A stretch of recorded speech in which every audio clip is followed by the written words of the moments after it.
आज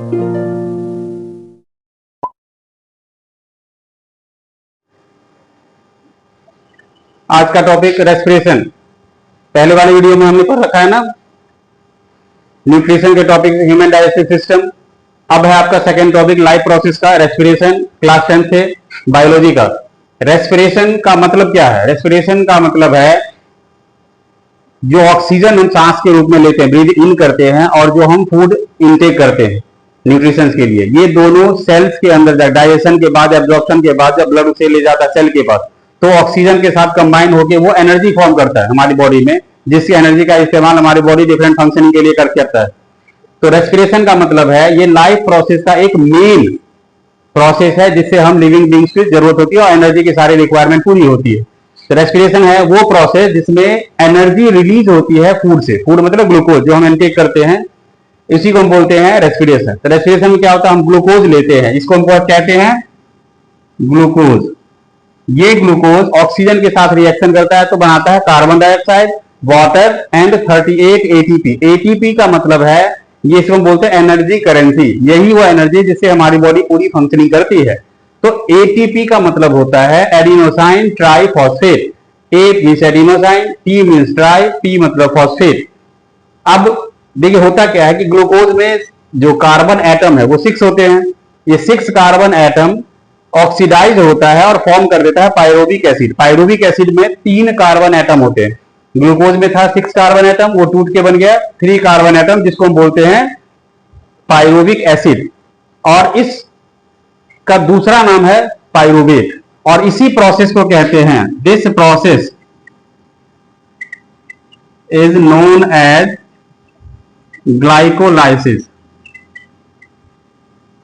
ग्लाइकोलाइसिस। अब ये ग्लाइकोलाइसिस का हम डिटेल पढ़ेंगे जब हम टाइप्स ऑफ रेस्पिरेशन पढ़ेंगे। तो टाइप्स ऑफ रेस्पिरेशन में आपको 2 टाइप्स के पढ़ने हैं। एक होता है ऑक्सीजन के प्रेजेंस में और दूसरा होता है ऑक्सीजन के अब्सेंस में। तो हमारे पास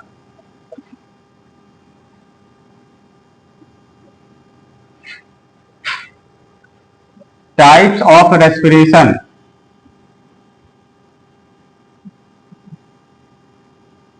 इसके 2 टाइप्स हैं। पहला है एरोबिक, एरोबिक रेस्पिरेशन, और सेकेंड टाइप है anaerobic respiration.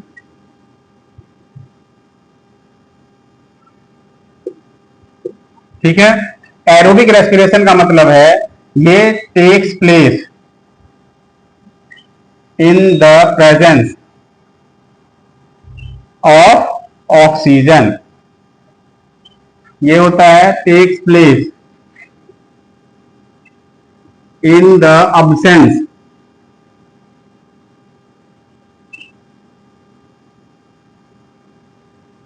Absence of oxygen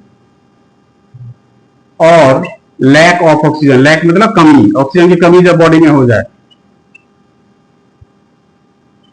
ठीक है, ये 2 केस में हो सकता है। अब 2 केस में कैसे होता है वो बता रहा हूं। सबसे पहले एरोबिक में आता है। एरोबिक में क्या था, हमने ग्लूकोज इंटेक किया C6H12O6, जो खाना खाते हैं वो यही है। ऑक्सीजन से रिएक्शन किया, बना दिया CO2 प्लस में H2O प्लस में 38 ATP। बहुत बड़ी एनर्जी करेंसी है, हर सेल में ये बनता है। तो बॉडी में तो अरबों खरबों सेल से कितनी सारी एनर्जी बनती है। इसी से हमारे बॉडी के सारे फंक्शनिंग और हम जो एक्टिविटी करते हैं, खेलना कूदना, पढ़ना लिखना, चलना बोलना, हंसना, या जितनी भी एक्टिविटी डेली का है, वो सब इसी एनर्जी से पूरा होता है। अब इधर आते हैं, इसमें लैक ऑफ ऑक्सीजन यानी कि ऑक्सीजन की कमी, यानी तो ऑक्सीजन का अब्सेंस। इस केस में C6H12O6 ग्लूकोज बिना ऑक्सीजन का ही पायरुवेट बनाता है। इसमें जो पहले ही बनता है ना, वो अभी जब ग्लाइकोलाइसिस टॉपिक पढ़ाएंगे तो पायरुवेट अभी हमने पीछे देखा था, उसके बारे में बताऊंगा मैं। फिलहाल यहाँ पे हम जनरल इक्वेशन देख रहे हैं। ग्लूकोज टूट जाता है एल्कोहल में, क्योंकि यहाँ पे ऑक्सीजन है नहीं, तो वो एल्कोहल बनाने लगता है। प्लस CO2 गैस निकालता ही निकालता है, फिर प्लस 2 ATP। 2 ATP लिख सकते हो, लेस अमाउंट ऑफ ATP लिख सकते हो, कैसे भी लिख सकते हो, बहुत ही कम एनर्जी बनती है। और जब लैक, यहां तो ऑक्सीजन की एकदम साफ अब्सेंसी है, जब कमी हो मतलब ऑक्सीजन है लेकिन बहुत ही कम है, तो इस कंडीशन में बनता है lactic acid plus CO2 plus ATP।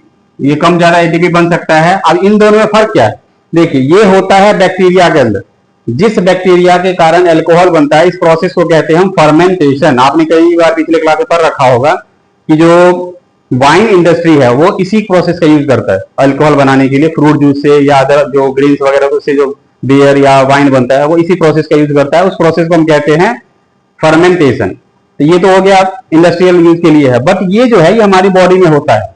अब कैसे होता है, तो आपने फील किया होगा जब आप हेवी वर्क करते हो, एक्सरसाइज करते हो या रनिंग करते हो ज्यादा, तो आपके मसल्स में पेन होने लगता है, क्रैम्प टाइप की अकड़न सी आने लगती है। उस अकड़न का, उस पेन का मेन कारण यही लैक्टिक एसिड है। यही भूतिया जो है, यही भूतिया हमारे शरीर को दर्द देता है। अब इस दर्द को, इस भूत को हटाने के लिए हम क्या करते हैं, हम क्या करते हैं, या तो मसाज करवाते हैं बॉडी में, या नहीं तो गर्म पानी से नहलाते हैं बॉडी को, ताकि गर्म पानी क्या है दर्द को सोख लेता है, दर्द कम कर देता है। या नहीं ज्यादा पेन होता है तो हम क्या करते हैं, कोई मेडिसिन वगैरह मार्केट में मिलती है तो उसे हम खा लेते हैं। लेकिन ज्यादा अच्छा रहता है कि थोड़ा रेस्ट आप करेंगे ना, गर्म पानी से थोड़ा शरीर को धो लेंगे, या फिर आप चाय पी ले, कॉफी पी ले, थोड़ा पी लोगे तो आपको आराम ऐसे ही मिल जाता है। तो इसलिए रेस्ट ज्यादा इंपॉर्टेंट है, दवा लेने से अच्छा। मेडिसिन यूज करने से पहले रेस्ट करने का सोचे, तब मसल क्रैम्प अपने आप कम हो जाएगा। तो ये जो लैक्टिक एसिड हमारे मसल्स में बनता है वही क्रैम्प का मेन कारण। ऐसा नहीं कुछ, हम ऑक्सीजन की कमी हो जाती है, ऑक्सीजन तो कमी होती है। होता क्या है कि जब हम रनिंग करते हैं, एक्सरसाइज करते हैं, तो हमारी बॉडी में जो ऑक्सीजन लेवल है वो कम होने लगता है, क्योंकि मसल्स, उसका जो सेल है वो उस ऑक्सीजन का इस्तेमाल ज्यादा करने लगता है एनर्जी प्रोडक्शन के लिए। इसका वजह है कि ऑक्सीजन की कमी होती है, इसीलिए हम उस समय मुंह खोल के सांस लेने लगते हैं, तेजी से सांस लेते हैं, ताकि ज्यादा ऑक्सीजन अपने बॉडी को हम दे पाए। तो इसीलिए मसल क्रैम्प होने का मेन कारण हो गया लैक्टिक एसिड। तब आपसे क्वेश्चन आएगा कि why do we feel muscle cramp after heavy exercise और हेवी वर्क। तो इसका मेन रीजन क्या लिखेंगे आप, कि when we do heavy exercise और workout the body need more oxygen than normal, so the body need more oxygen than normal, so the body feel lack of oxygen, means शरीर में oxygen का level down हो जाता है, और therefore the muscles form lactic acid in the lack of oxygen, और this lactic acid cause muscle cramp. मतलब उसी लैक्टिक एसिड के कारण हमारी बॉडी में मसल क्रैम्प होता है।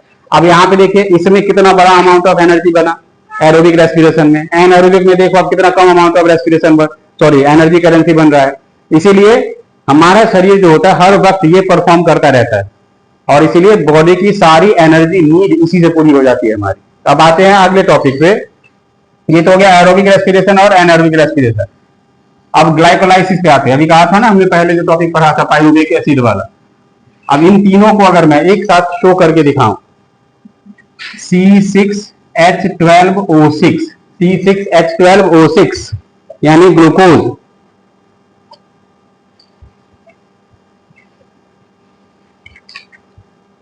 ग्लूकोज हो गया हमारा साइटोप्लाज्म, यानी कि जो पाइरुवेट एसिड बनता है ना साइटोप्लाज्म में बनता है, ग्लूकोज हमारा गया इन साइटोप्लाज्म, क्या बनाएगा, पाइरुविक एसिड। ठीक है, ये पाइरुविक एसिड, इसमें होता है 6 कार्बन एटम और इसमें होता है 3 कार्बन एटम। ठीक है, ग्लूकोज जो साइटोप्लाज्म में जाके बना दिया, तो बनाया हमारा CO2। फिर इसके बाद क्या किया हमारे, जो माइटोकॉन्ड्रिया, यहां पे आ गया मेन, जो हमने 9th क्लास में पढ़ा था ना, माइटोकॉन्ड्रिया में जाके CO2 बनेगा, H2O बनेगा, प्लस 38 ATP बनेगा। ये तो हो गया एरोबिक के केस में। लेकिन जब आप एनएरोबिक में जाओगे तो साइटोप्लाज्म में ही पाइरुविक एसिड तो बनेगा ही बनेगा। ठीक है, पाइरुविक एसिड बनने के बाद यानी कि 3 मॉलिक्यूल वाला बनेगा, इसमें तो 3 मॉलिक्यूल का बनता है, इसमें बनता है पाइरुविक एसिड 2 कार्बन एटम के साथ। अब देखिए यहां पे कार्बन की संख्या कम हो गई, इसलिए एनर्जी प्रोसेस भी कम हो जाएगा। फिर माइटोकॉन्ड्रिया, माइटोकॉन्ड्रिया में क्या होगा, अल्कोहल बनेगा, प्लस में CO2 बनेगा, प्लस में ATP काफी लेस अमाउंट में निकलेगा। ये तो हो गया हमारा एन एरोबिक रेस्पिरेशन, इसमें ऑक्सीजन है ही नहीं। और तीसरा केस था हमारा जब लैक ऑफ ऑक्सीजन होता है, जैसे हमारे मसल में जो लैक्टिक एसिड फॉर्म होता है इन साइटोप्लाज्म, पाइरुविक एसिड बना और माइटोकॉन्ड्रिया में फिर क्या बनेगा, lactic acid plus CO2 plus में ATP एनर्जी बनेगा। अब यहाँ पे लैक्टिक एसिड के कारण हमें हो जाएगा कि मसल क्रैम्प, यहाँ पे हो जाएगा फर्मेंटेशन और इसमें कंप्लीट रेस्पिरेशन जो हमारी बॉडी में हमेशा होती रहती है नॉर्मली। ये तीनों की बोलते हैं ग्लाइकोलाइसिस प्रोसेस। ग्लाइकोलाइसिस प्रोसेस पहले हमने देखा ना कि ग्लूकोज से जो पाइरुविक एसिड बनता है, मतलब 6 कार्बन एटम से जब 3 कार्बन एटम बनने लगता है, तो इस केस में हमारा पाइरुविक एसिड बनता है। इस पाइरुविक एसिड बनने की प्रक्रिया को, प्रोसेस को बोलते हैं हम ग्लाइकोलाइसिस। अब देखिए ये तो हो गया ह्यूमन में, ये होता है हमारा बैक्टीरिया के कारण, ईस्ट वगैरह से फर्मेंटेशन में होता है, और ये होता है हमारे हेवी एक्सरसाइज मसल में। तो ये तीन हमारा एरोबिक मतलब रेस्पिरेशन प्रोसेस होता है अलग अलग कंडीशंस पे। अब का टॉपिक आपका है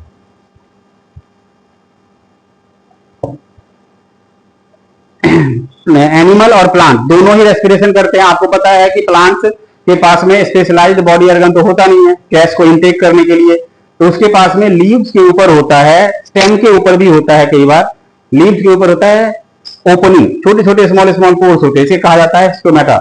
स्टोमेटा वो पार्ट है जो ओपन और क्लोज होता है। ओपन होता है तो कार्बन डाइऑक्साइड इन हो जाता है, क्योंकि अंदर वैक्यूम होता है तो इसलिए उसे सक कर लेता है।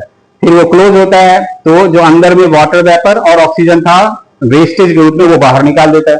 तो ये जो दो प्रोसेस है ना, in carbon dioxide out O2 with water vapour, ये प्रोसेस सनलाइट के प्रेजेंस में मैक्सिमम होता है। यानी कि जो फोटोसिंथेसिस प्रोसेस होता रहता है उस कंडीशन में उसी समय उनका लेना देना चलता रहता है। Carbon dioxide in, oxygen out with water vapour. तो जो वाटर वेपर का निकलना है इस प्रोसेस को तो हम कहते हैं ट्रांसपिरेशन। ट्रांसपिरेशन भी जरूरी है प्लांट के लिए। तो स्टोमेटा गैसियस एक्सचेंज में मदद करता है। तो सबसे पहले ऐसे ही रूट्स के पास भी है, रूट्स के पास भी जो होता है रूट हेयर होते हैं। अब हमें पता है ना कि सॉइल के अंदर भी एयर प्रेजेंस होता है। एयर प्रेजेंट होने के कारण सॉइल में जो रूट है प्लांट का पार्ट, वो उसी सॉइल से एयर को लेता रहता है। आपने सुना भी होगा कि किसी प्लांट में अगर ज्यादा पानी आप डाल देते हो, हमेशा पानी डाल के रखो या उसके रूट को पानी से भर के रखो, तो धीरे धीरे प्लांट पीला होकर सूख जाता है। आखिर क्यों सूखता है भाई, जबकि उसको पानी तो चाहिए होता है। तो देखिए रूट्स को भी एयर चाहिए होता है। आप पानी ज्यादा डालोगे तो उसको एयर मिलना बंद हो जाएगा, जिसका नतीजा ये होता है कि वो सांस लेना बंद कर देता है, रेस्पिरेशन प्रोसेस डाउन हो जाती है, और यही वजह है कि प्लांट पीला होकर सूखने लगता है। तो प्लांट के पास में रेस्पिरेशन इन प्लांट, देखिए ये बाय लीव्स भी होता है। लीव्स में क्या है, small pores that exchange gases by opening and closing. These pores are known as stomata. अब ये मत सोचिए कि स्टोमेटा सिर्फ हमारे लीफ से ही प्रेजेंट होता है, ज्यादातर लीफ से प्रेजेंट होता है। ये स्टेम में भी होता है। स्टेम में इसको लेंटिकल्स बोला जाता है, वो भी गैसियस एक्सचेंज में कई बार मदद करता है। अब बाय रूट्स ऑल्सो प्रेजेंट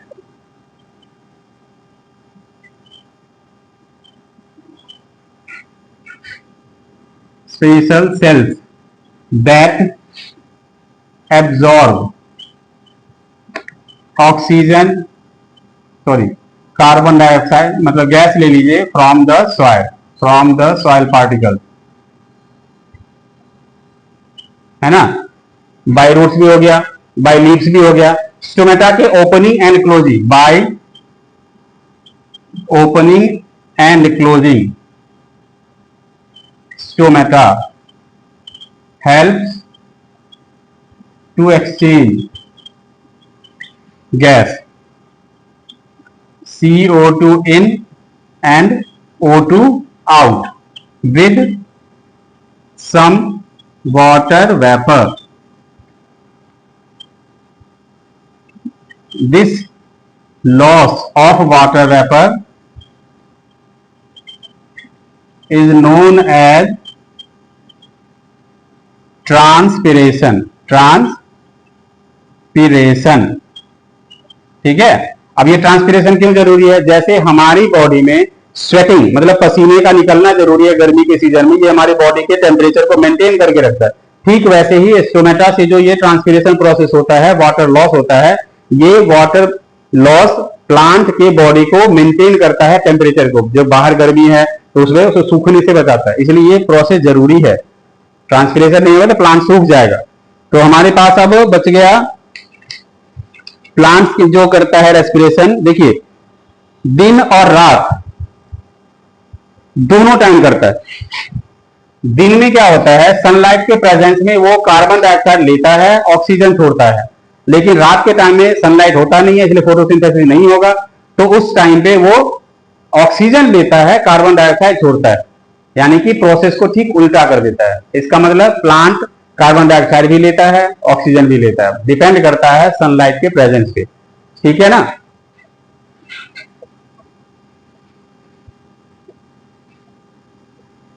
ये तो हो गया प्लांट्स के बारे में। अब प्लांट्स में तो हमने देख लिया कि प्लांट्स के साथ क्या है। अब कुछ एनिमल्स के बारे में पढ़ते हैं, फिर हम उसके ह्यूमन बीइंग पे आते हैं। Respiration in animals, respiration in animals, ठीक है। रेस्पिरेशन इन एनिमल्स में जैसे मैं कुछ छोटे वाला ऑर्गेनिज्म का लेता हूं, जैसे आप कहते हैं कॉकरोच।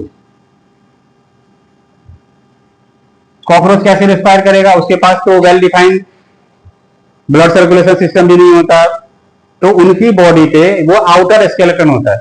ये एक्सो स्केलेटन वाले एनिमल्स होते हैं, वर्टिब्रेट नहीं होते हैं ये। तो कॉकरोच के बॉडी पे स्मॉल पोर्स होते हैं। Their body have small pores called spiracle, ठीक है। And the tube like structure called trachea supply oxygen to the body।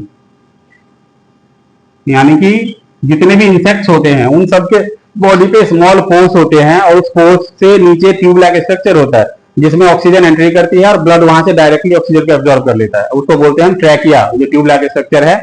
ऐसे ही है frog.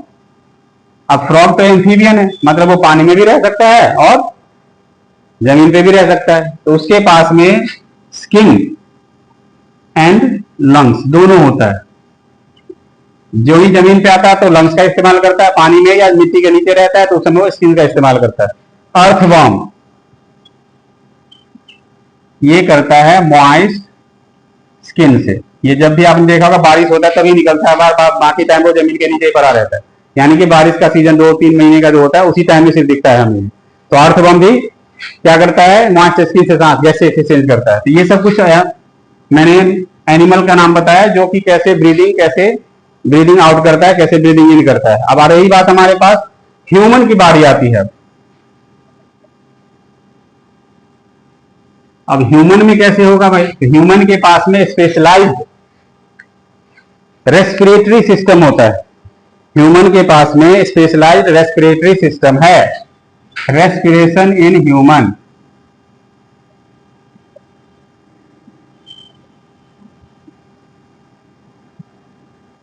Human have specialised respiratory system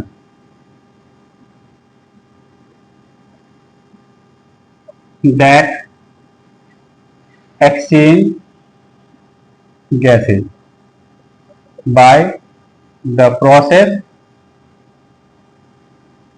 inhaling। मतलब दो प्रोसेस है, ए में है इनहेलिंग। इनहेलिंग मतलब O2 इन थ्रू नोज, हमारे पास नाक है सांस लेने के लिए। दूसरा है excelling, CO2 out through nose. अब हम कैसे होता है क्या होता है आगे पढ़ेंगे हम। तो ये दो प्रोसेस है, ब्रीथ इन ब्रीथ आउट, ब्रीथ इन ब्रीथ आउट, ये दो प्रोसेस है। ब्रीथ इन में इनहेलिंग O2 को हम अंदर लेते हैं, ब्रीथिंग आउट में एक्सहेलिंग हम CO2 को बाहर कर देते हैं। अब इन प्रोसेस में कैसे होता है, तो बॉडी ऑर्गन में देखिए सबसे पहले जो हमारे पास में होता है, मेन ऑर्गन कौन कौन सा है। पहला नजल कैविटी, जिसको हम लोग नाक भी बोलते हैं। बाहर से तो ओपनिंग हमारी दो है, लेकिन ये अंदर यहां पे जाने के बाद एक ही हो जाता है। दूसरा है, अब नजल कैविटी में देखिए एक बात ध्यान रखिए, नोज हेयर होता है, आपने ध्यान दिया, नाक के बाद प्लस में म्यूकस की एक लेयर भी होती है।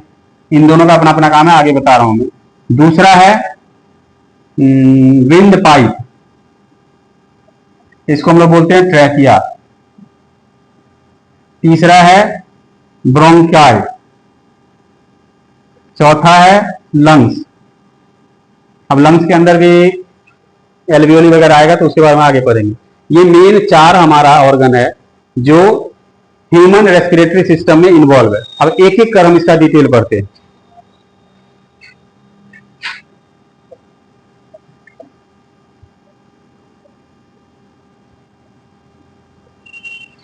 एक एक का डिटेल में कैसे पढ़ते हैं देखिए, मैं कुछ बनाने की कोशिश कर देता हूं।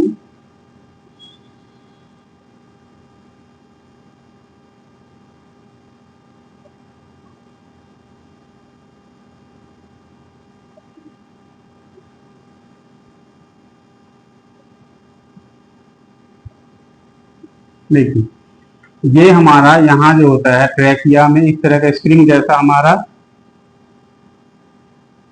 ये हमारा है विंड पाइप, जिसे हम लोग ट्रैकिया भी कहते हैं। ये अंदर जाने के बाद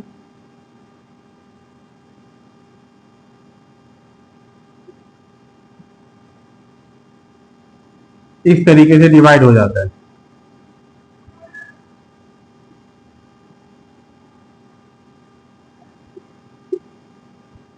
इस तरह से डिवाइड हो जाता है, और हर एक के एंड में एक बलून लाइक स्ट्रक्चर होता है। ये आगे बताऊंगा कि होता क्या है। ये इस तरह से बलून लाइक स्ट्रक्चर होगा। ये हमारा लंग्स का, पूरे रेस्पिरेटरी सिस्टम का, यहाँ गले से नीचे का डिजाइन है। ये हमारा हो गया लंग्स। ये होता है एल्वियोली, ठीक है। ये है ब्रोंकाई, और ये हमारा हो गया विंड पाइप या ट्रैकिया। ओके, अब इसमें सबसे पहला है नजल कैविटी। नजल कैविटी मतलब ओपनिंग होता है, it is the opening of the respiratory system, ठीक है, from where O2 in and CO2 out. अब देखिए यहां पे हमारे नाक में छोटे छोटे बाल होता है। द नजल कैविटी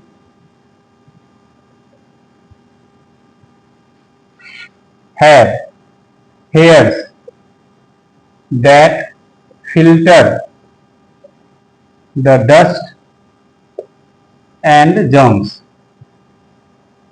ओके, जो हम इनटेक करते हैं ऑक्सीजन को, एयर में तो बहुत सारे पॉल्यूटेंट्स मिले हुए हैं, वो जब इनटेक करते हैं तो ऑक्सीजन के साथ साथ वो भी एंटर हो जाता है। तो हेयर क्या करता है, उस चीज को छांटने का काम करता है, फिल्टर करने का काम करता है। हालांकि 100% तो नहीं कर पाता, लेकिन थोड़ा सा करता है।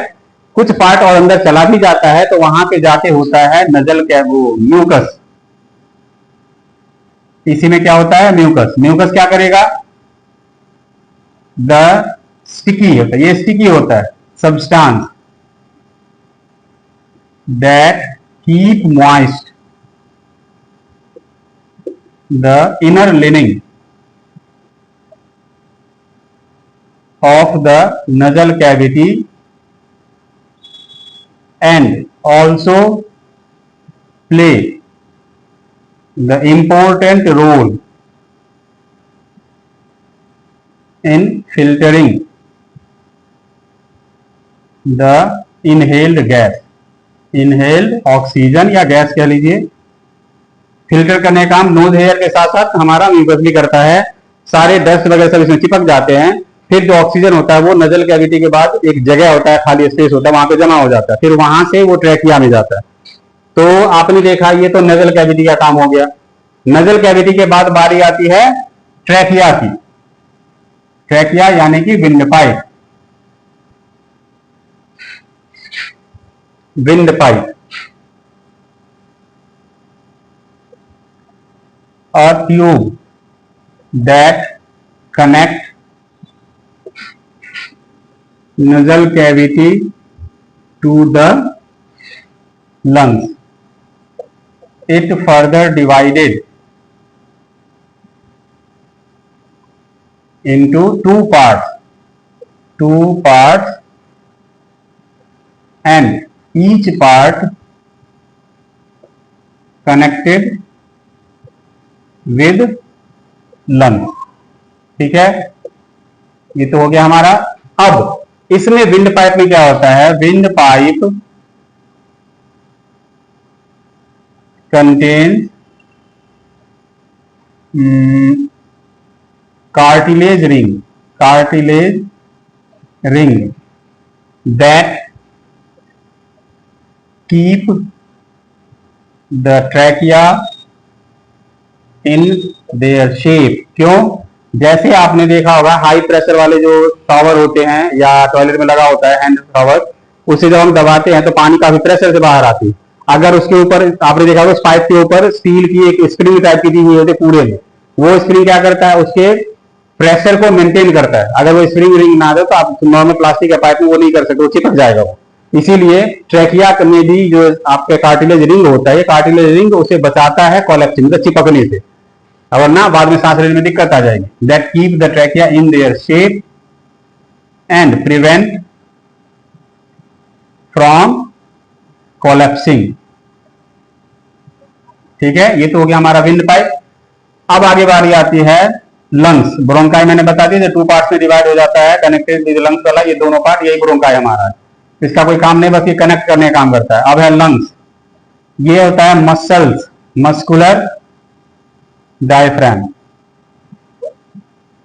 या ऑर्गन कह लीजिए, that have many balloon like structure that called alveoli.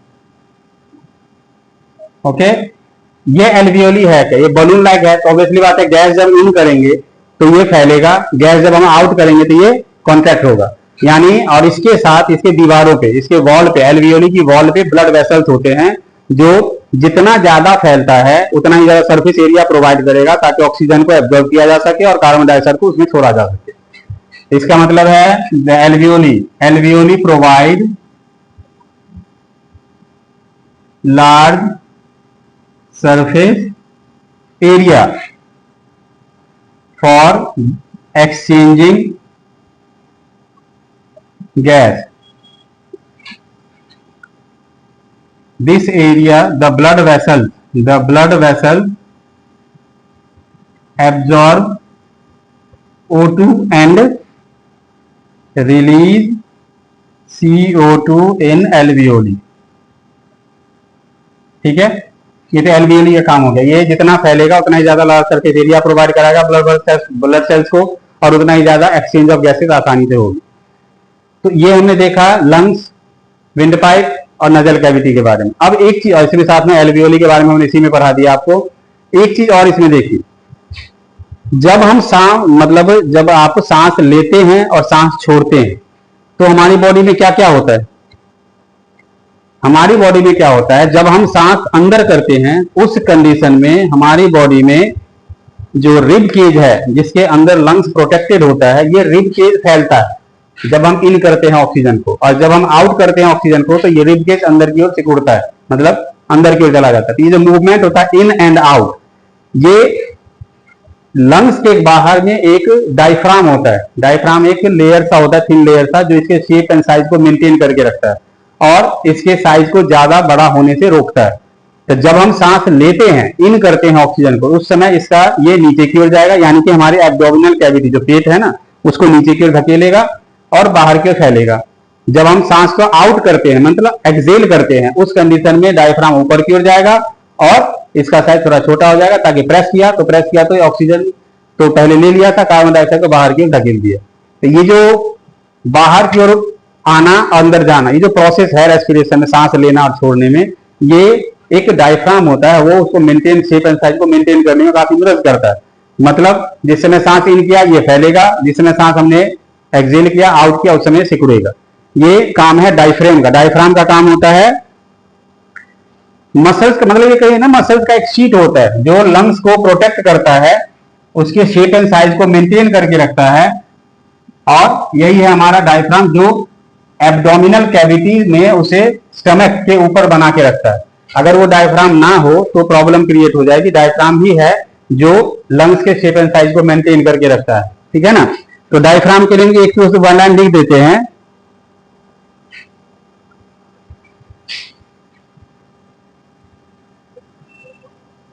Diaphragm और मस्कुलर सीट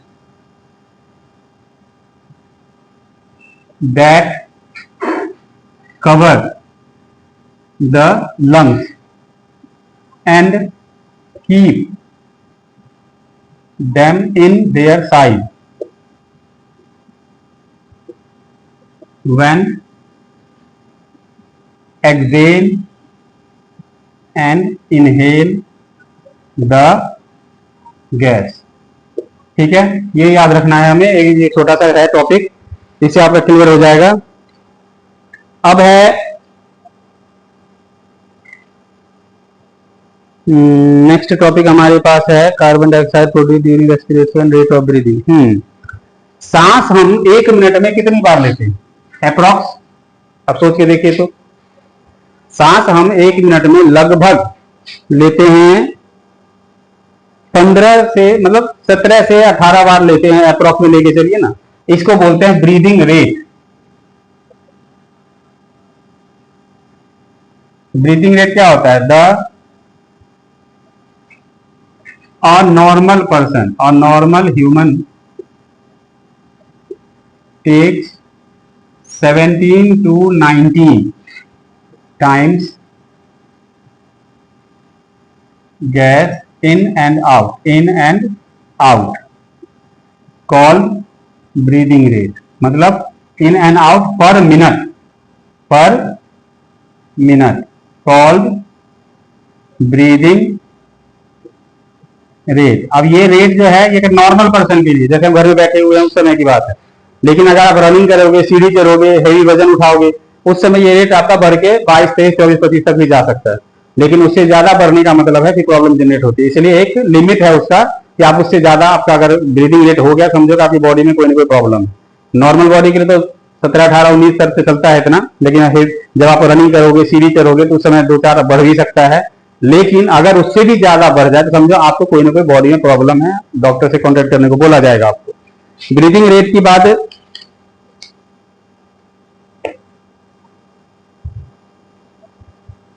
ये तो हो गया हमारा, अब तो नहीं है।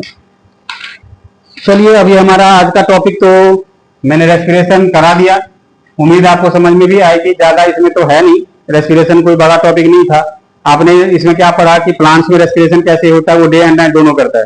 दिन में फोटोसिंथेसिस होती है और रात को रेस्पिरेशन होता है।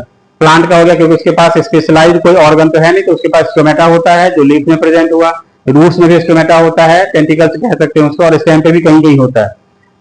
उसके बाद हमने पढ़ा डिफरेंट ऑर्गेनिज्म के बारे में, जैसे कॉकरोच, इंसेक्ट के बारे में, जो एक्सोस्केलेटन जिसकी बॉडी पे होती है, तो उसके पास स्मॉल पोर्स होते हैं बॉडी के ऊपर, और उस पोर्स के सहारे ही गैसियस एक्सचेंज वो करता है। उसमें ट्रैकिया होती है, पूरी ट्यूब लाइक स्ट्रक्चर बॉडी में। अर्थवर्म के बारे में पढ़ा, जो मॉइस्ट स्किन से अपना गैसियस एक्सचेंज करता है। फ्रॉग के बारे में पढ़ा। एक फिश भी है, फिश के बारे में भी है कि फिश तो पानी में रहता है, तो वो कैसे लेता है। इसमें क्वेश्चन है कि why does fish breathing rate of fish faster than man। Human से ज्यादा क्यों है उसका पास? देखिए फिश जो होता है 2 चैम्बर्ड हार्ट होते हैं, उसके जो हार्ट होता है वो 2 ही चैम्बर का होता है, प्लस उसके पास में लंग्स नहीं होता, उसके पास में होता है gills. Fish has gills for exchanging gas. The water contains less amount of oxygen than air. So to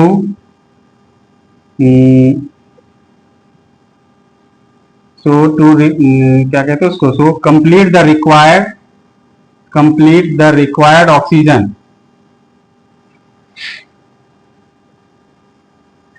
by body they breathe fast. यानी कि वो फास्टर तभी करेगा क्योंकि ऑक्सीजन का लेवल कम होता है पानी में, इसलिए वो फास्टर में करता है वो। अब आपसे एक और टॉपिक में करा ही देता हूं, ब्रीदिंग में और रेस्पिरेशन में क्या फर्क आएगा? ब्रीदिंग और रेस्पिरेशन का अगर पूछा जाए डिफरेंस तो क्या लिखोगे आप?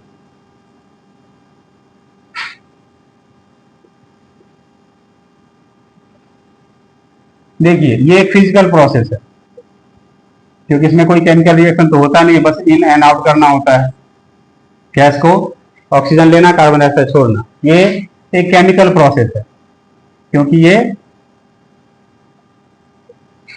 एनर्जी रिलीज करता है by the reaction of glucose and oxygen, इसलिए इसको हम केमिकल प्रोसेस कहते हैं। इसमें no energy involve, energy evolve मतलब पैदा होता है, ठीक है। इसके बाद आउटसाइड द सेल होता है, आउटसाइड द सेल, ये होता है inside the cell, inside the cell. Breathing सिर्फ एनिमल में होता है, ओनली इन एनिमल, और ये animal and plant both, animal and plant both, ये दोनों में होता है। तो ये आप 4 डिफरेंस लिख दोगे, आपका काम चल जाएगा, ठीक है। तो अब ये टॉपिक आपका हो गया पूरा, उम्मीद है आपको समझ में आई होगी। मेरे सारे वीडियोस को आप जरूर देखें। 10th के जो बच्चे हैं जो बोर्ड एग्जाम देने वाले हैं, जिनका 2 महीने बाद 2.5 महीने बाद प्री बोर्ड होना है, और मैं आप लोगों की मदद के लिए बता दूं कि मैं बहुत जल्द, मतलब नवंबर के फर्स्ट वीक से ही मैं कोशिश करूंगा 1 नवंबर से ही शुरू कर दूं। 45 डेज का मैं पूरे सिलेबस का साइंस और मैथ दोनों का एक quick revision plus previous year questions की प्रैक्टिस प्लस एनसीईआरटी में जो इंपॉर्टेंट क्वेश्चंस है उनकी प्रैक्टिस का एक सेशन रखूंगा, जो डेली मैं वीडियो डालूंगा, जिस वीडियो में आपको चैप्टर वाइज टॉपिक का डिस्कशन, तो मैंने ये नोट में पढ़ा दिया है, बस उसके रिलेटेड क्वेश्चंस करते जाएंगे ताकि आपको मदद मिल सके बोर्ड एग्जाम में अच्छे परफॉर्म कर सके। क्योंकि आपके दिसंबर से प्री बोर्ड शुरू हो जाएंगे, दिसंबर में फर्स्ट प्री बोर्ड देना है, जनवरी में सेकंड प्री बोर्ड देना है। उम्मीद है कि मेरी पढ़ाने के तरीके आपके समझ में आ रही होगी और आप मेरा साथ देंगे ताकि मैं अपने चैनल को ग्रो कर सकूं। ये मेरी रिक्वेस्ट है कि आप मेरे चैनल को सब्सक्राइब भी करें, शेयर भी करें मेरे कंटेंट को, ताकि ज्यादा से ज्यादा बच्चों तक मैं पहुंचा सकूं, और आपकी मदद करने में मुझे काफी मजा आएगा। मैं कोई शुल्क लेता नहीं, कोई फीस नहीं है, कुछ नहीं है। कोई मेरे नाम पर अगर मांगे भी कोई फीस तो समझना कि वो गलत है। इसलिए मेरा पढ़ाने का तरीका साधारण सा है, मैं कोई हाई फाई नहीं दिखाता, ना मैं कोई डिजिटल कंटेंट आपको देता हूं। मैं खुद जो नॉलेज मेरे पास है, जो कि 10th के लिए जरूरी है, वो मैं आपको खुद आपके सामने पढ़ा रहा हूं, जैसे पढ़ा रहा हूं जैसे आप मेरे सामने बैठे हो, मेरी क्लास में हो। इसलिए उम्मीद है कि आपको समझ में आ रही होगी। अगर कोई प्रॉब्लम होती है, मेरी पढ़ाई में कोई कमी आपको नजर आती है, तो आप जरूर मुझे मैसेज करें ताकि मैं उस कमी को दूर कर सकूं। मैं इस चैनल को शुरू किए मुश्किल से मेरा 2 महीना होने को हो गया है, ज्यादा पुराना नहीं हूं मैं, इसलिए मुझे कुछ आइडिया ज्यादा है नहीं, और ना ही मैं किसी एआई का टूल्स का इस्तेमाल करता हूं आपके लिए। बस आपके सामने पढ़ाता हूं, आपको समझाता हूं, लिखता हूं, हाथ से मिटाता हूं, ताकि आपकी समझ में आ सके। ऐसा ना फील हो कि कोई बनावटी है, तो एआई के द्वारा आप कुछ भी देख सकते हो कि मेरी पढ़ाई की जरूरत कहां बनेगी, लेकिन फिर आपको वो मजा नहीं आएगा जो आपको टीचर सामने से पढ़ाता है। इसलिए कोशिश कीजिए कि ऐसे कंटेंट को पढ़े जो लगे कि हम टीचर के सामने हैं, हम टीचर के सामने बैठ के पढ़ाई कर रहे हैं।